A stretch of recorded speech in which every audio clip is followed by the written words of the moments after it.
हाय। आपके सामने एक नंबर सिस्टम कम अलजेब्रा का कैट 2020 लास्ट ईयर का एक बहुत प्यारा सा क्वेश्चन है, बहुत बेसिक सा क्वेश्चन। मैं चाहता हूं कि आप इसको ट्राई करो वीडियो को पॉज करके।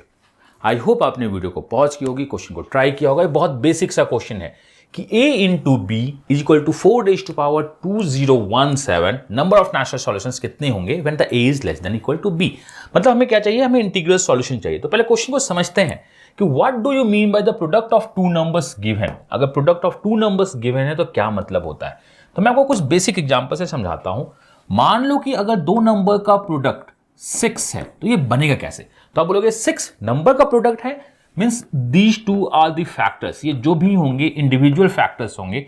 6 के फैक्टर्स कितने होते हैं, 1 2 3 6। मैंने इस तरह क्यों लिखा, क्योंकि 6 के फैक्टर्स 4 होते हैं। अब अगर आपके पास 4 फैक्टर्स हैं तो ये बनेगा 1 इंटू 6 या 6 इंटू 1। ये बनेगा 2 इंटू 3 या 3 इंटू 2। अगर जितने फैक्टर्स होते हैं उतनी ही हमारे पास सॉल्यूशन मिलती है दो नंबर के प्रोडक्ट का। क्यों? क्योंकि अगर फर्स्ट नंबर और लास्ट नंबर को मल्टीप्लाई करोगे तो आपका फैक्टर्स को, फर्स्ट फैक्टर्स और लास्ट फैक्टर को मल्टीप्लाई करोगे तो नंबर्स होता है, देन अगेन नंबर्स होता है। मैंने कहा हाँ 4 फैक्टर्स बनेंगे। मैंने ये कहा। मैं आपको एक और एग्जांपल से समझाने की कोशिश करता हूं कि मान लो कि a into B is actually equal to 25। 25 के फैक्टर्स कौन से हैं?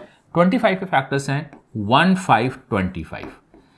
फर्स्ट और लास्ट को भी मिला के मेरा 25 बना, लास्ट और फर्स्ट को भी मिला के मेरा 25 बना।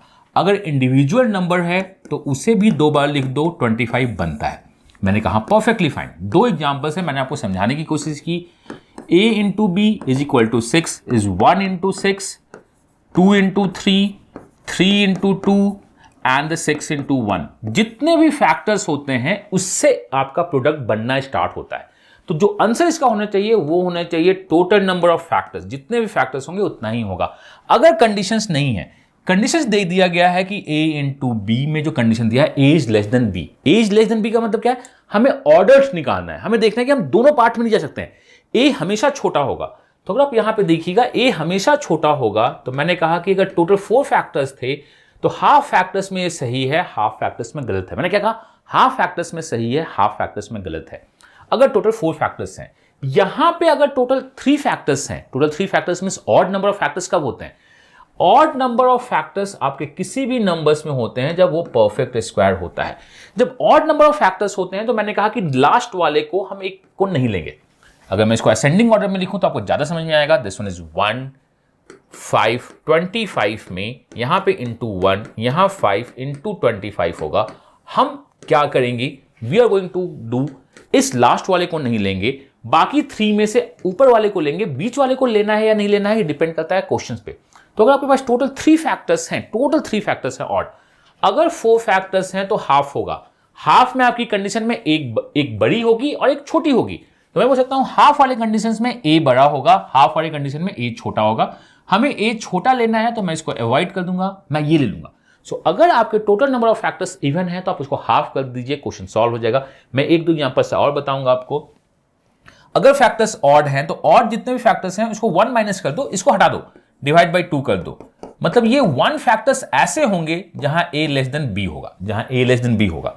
अगर आप 3 + 1 डिवाइड बाई 2 कर रहे हो, ये 2 फैक्टर्स ऐसे फैक्टर्स होंगे जहां a less than equal to b होगा। इस प्लस को मैंने इसके लिए डाला। बोले आप सर आधी बात तो मेरे को समझ में आ रही है, आधी नहीं आ रही है।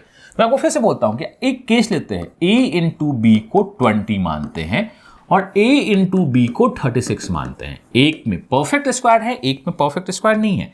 मैंने कहा चलो 20 के फैक्टर्स लिखते हैं।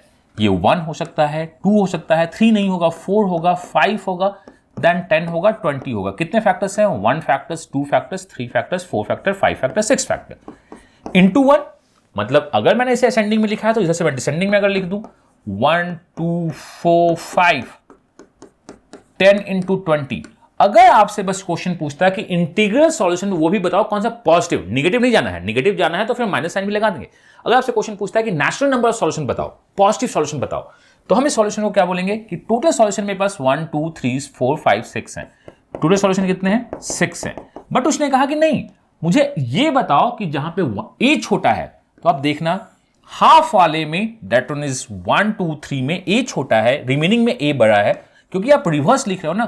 तो अगर आपका कंडीशन होगा a less than equal to b, तो आप इसको हाफ कर दोगे 3, यहां इक्वल टू भी डाल दोगे, कोई फर्क नहीं पड़ता है। लेकिन 36 के फैक्टर्स कितने? 1 है, 2 है, 3 है, 4 है, 5 नहीं है, 6 है, 7 नहीं है, 8 नहीं है, 9 है, 9 के बाद 12 है, 12 के बाद 18 है, के बाद क्या है? 36 है। फैक्टर्स कितने हैं? 1 2 3 4 5 6 7 8 9 फैक्टर्स हैं। टोटल फैक्टर्स जो हमारा है वो 9 है। अगर मुझसे नेचुरल नंबर ऑफ सॉल्यूशंस पूछने की जरूरत तो वो करता, तो मैं बोलता कि 9 सॉल्यूशन होंगे।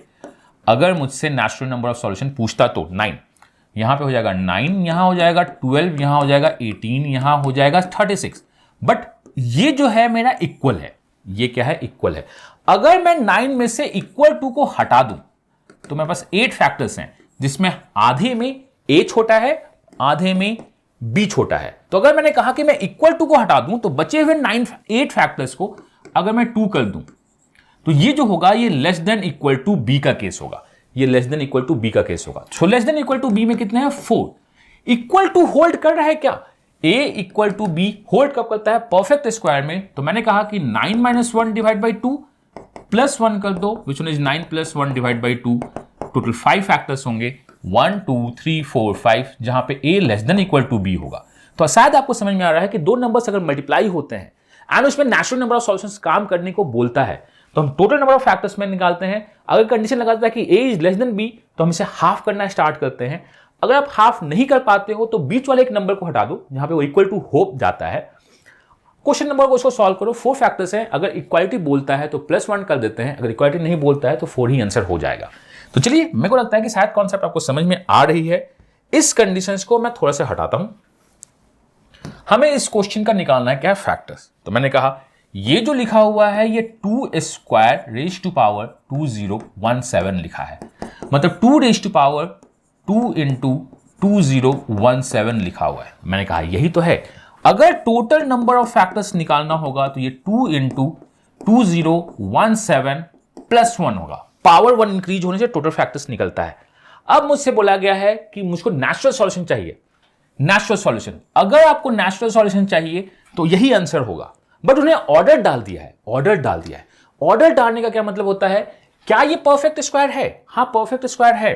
तो मैं बोलूंगा कि जो इक्वल टू है उसको हटा दो, जहां पे इक्वल होंगे उसको हटा दो, हाफ कर दो। ये जो कंडीशन होगा ये a लेस देन b का कंडीशन होगा। ये कंडीशन होगा a लेस देन b का। अगर मुझको इक्वल टू b चाहिए तो मैं यहां प्लस 1 करने के बदले यहां पे 1 कर देता हूं, यही मेरे को हो जाएगा। तो शायद आपको समझ में आ गया है। टोटल नंबर ऑफ फैक्टर्स जो हमारे होते हैं, दो नंबर के प्रोडक्ट का नेचुरल सॉल्यूशन चलता है। अगर हमें ऑर्डर निकालना होता है तो हम -1 करते हैं। अगर इनइक्वालिटी होल्ड नहीं करता है हम +1 करते हैं, इक्वालिटी होल्ड करता है। तो मैं -1 का कंडीशन में आपको फिर से रिपीट कर दूं। -1 का मतलब दोनों को इक्वल नहीं लेना है, और बाद में अगर लेना है तो +1 कर दीजिए। इसको अगर आप सॉल्व कीजिएगा तो ये +1 जाएगा। तो यहां जो अगर आप लिखोगे 2 इंटू 2017 प्लस 2 डिवाइड बाई 2 होगा, विच one is 2 into 2017 plus 1 divide by 2, cancel out. The answer of this question is 2018। यही होगा। तो हमें करना क्या है? Natural number of solutions actually जो होता है वो होता है total number of factors, natural number solution. अगर ऑर्डर्ड अनऑर्डर्ड किया तो इसे हाफ डिवाइड करो, या TNF प्लस 1 डिवाइड बाई 2 करो। अगर आपकी इनइक्वालिटी होल्ड करती है, ये ऑड के लिए जाता है, ये इवन के लिए जाता है। अगर टोटल नंबर सॉल्यूशन है तो मुझे लगता है कि ये कॉन्सेप्ट आपको बहुत अच्छी तरह से समझ में आ गया है कि आपको कैसे करने हैं। अगर अभी भी डाउट हो तो आपको feel free to ping me, जहां भी आप मुझसे कनेक्ट हो, या इस वीडियो के कमेंट में आप मुझको बता देना। तो मिलते हैं अगले कॉन्सेप्ट वीडियो में या इन्फॉर्मेशन में बहुत जल्द। Myself Amiya, god bless you, happy learning and bye bye.